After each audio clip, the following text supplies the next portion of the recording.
So carrying on through our playlist where we've put together everything we can think of to help you out with Kajabi, we've come to contacts. And so let's have a look today in this video at what we can do here. How capable is Kajabi with handling our contacts? So we've got a section in here that says all contacts, insights and assessments.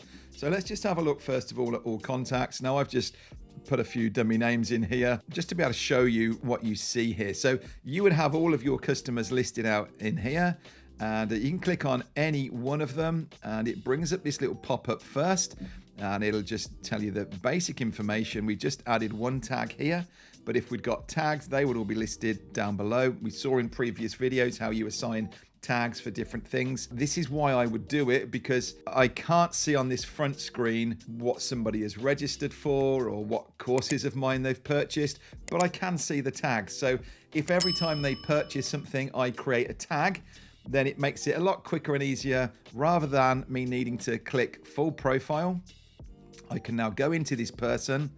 It will tell me when they joined, their lifespan, the amount of money they've earned. And so I could go through here and it would list out the purchases that they've made, the products that they own, and then I've just got a space here where I can leave some notes. So this is fairly basic. It is just literally some text notes that I could put, but maybe, I don't know, there was an issue when somebody was trying to register and they registered twice, or I could just scribble those kind of notes in here. Maybe it was someone that, it was a bad experience or something personal there that might have happened. And it just gives me a chance to put a kind of private note here that would help me when I'm talking to them next time. But there isn't anything in here like a CRM system that I could, schedule calls with them and things like that. A frustration of mine is that this doesn't sit closer to the coaching product. So if Faith had ordered a package of 5 coaching calls with me, I have to go off and see it in the product and then find her in there. And it's handled differently. I would love to see a tab in here that said, because I'm leaving notes in that coaching product about her.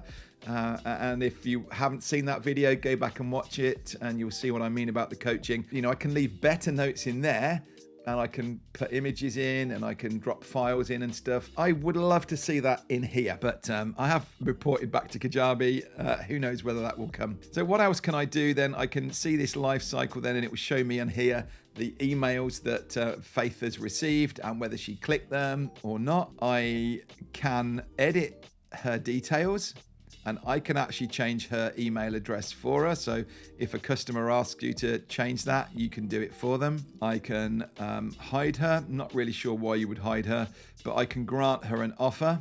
So maybe for all the customers that bought one product, you want to say, right, I'm now going to give them this bonus one.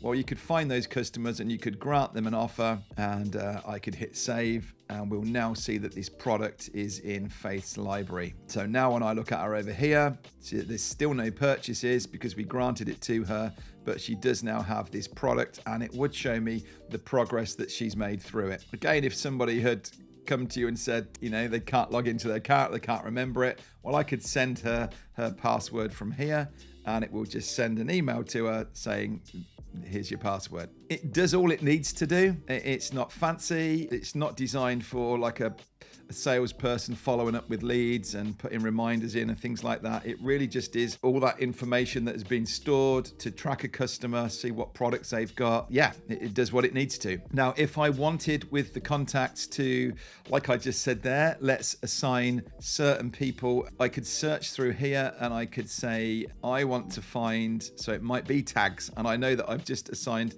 a tag to one person here, Faith at the top. So tags, has any, has all, or does not have. So if I say does not have this tag, apply filter, it should give me 4 out of 5 because one person got given the tag. Imagine if you'd got 10,000, I think we got about 20,000 in ours, and you wanted to be able to sift through it and go, right, I want to find all the people who attended this webinar, or all the people who own this product, or receive this email. Well, you could search in that way. It'll give you them in front of you, and then you can say, select these 4 contacts and apply a bulk action to them. So this again, these are the reasons why I'm saying it all the time. Having this all in one place here, it all just it talks to each other and it just works. So for all of these people, I could grant them an offer. I could subscribe them to an email. I can register to an event. I can apply a tag. I can export them or unsubscribe them. So lots of things you can do there in bulk with people. We quite often are doing this with offers. Maybe we change something around and we want to, maybe we've come up with a new bonus course that we want to give to all the people that have, I don't know, own a different product. So this would be how we would do that.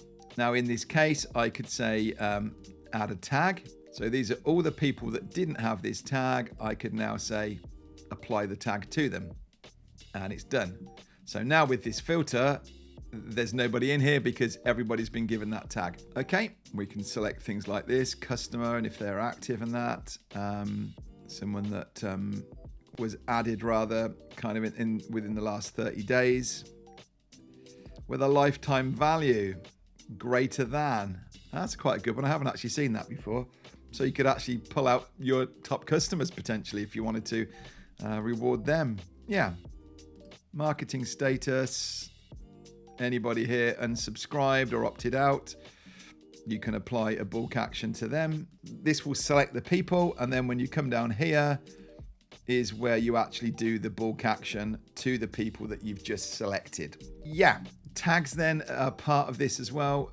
And so you will have, I'm trying to remember how many tags you have on different plans, but you can search for them or you can add a tag at this point and just come up with it there.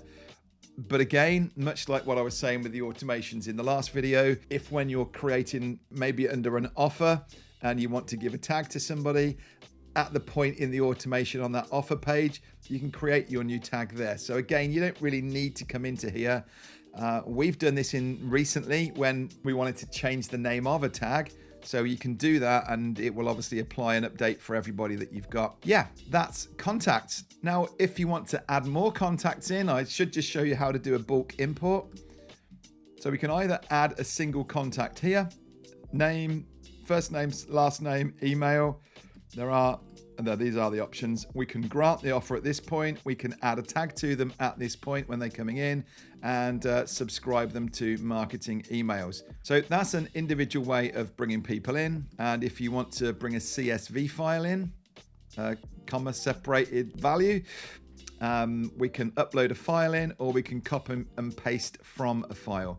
So typically we would upload a file. If I just show you in here, if we select everybody here and export them.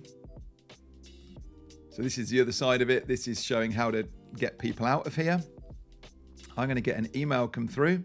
So this is what this CSV file looks like that was just exported. I can take name. So all I would typically do is delete these columns. All I want is name and email. I don't want any other columns in here. So I would just select them and delete selected columns. And in this one, I don't want this header either, although I think we can take that out. So if I were now to export to a CSV file, include the type table name, we don't want that. So I should now be able to save this. Test, let's just export. If I close that down and delete it, we don't actually want that again. This over here, this is now what my CSV opens up like. But you can see when I click to look at it here, it is just bringing it up like this. So I would click add contact, import CSV. Now it's actually the same names. And so it's telling me to drag my CSV file to here. Continue to upload, and it's saying to recognize columns, name and email. If you find that you've brought it in from somewhere else and the names don't tie up, then it'll prompt you to say, what do you want to call it in here? So we continue to import. We would add a tag. Maybe we say import from, might be from a previous site or something. So add new tag, import from previous site. This is what I'm saying about those automations and tags and things like that. You don't need to be going off elsewhere to do it because we're going to do it. We'll apply that as they come in. Are we going to grant them an offer when they come in? If we wanted to, they could automatically have that free training, and we're going to subscribe them to our marketing emails. Presumably, previously, when they got onto your email list, they would have subscribed for marketing, so we can tick that and bring them in. And then I would continue to summary. So it's telling me there what we've got, and then confirm import. Now, I'm not going to do it in this case because it's exactly the same people that I've already got in here. And we're just going to double up, or I'm not quite sure what it will do. But you get the idea. That's how you would bring your CSV in. So if you are, maybe you've been on ConvertKit or MailChimp and you've had people that have subscribed to a form, or they downloaded a lead magnet, or you could just export that group, bring them in here, and then you could apply a tag to them that said downloaded PDF on ConvertKit or something like that. And then you would know, and you could find them and search them in here and send something to those as a group on their own. So that's how you would sort of bring in from pots from other platforms. But yeah, I think it's robust. It does what it needs. And that's kind of how you're bringing contacts in and handling them, managing people in here. Now, we'll just go on from this one, and we'll have a look at the next one down, which is Insights. We're almost at the end of this series. So come with me. Let's jump over there now and have a quick look at Insights. What can we learn from Kajabi?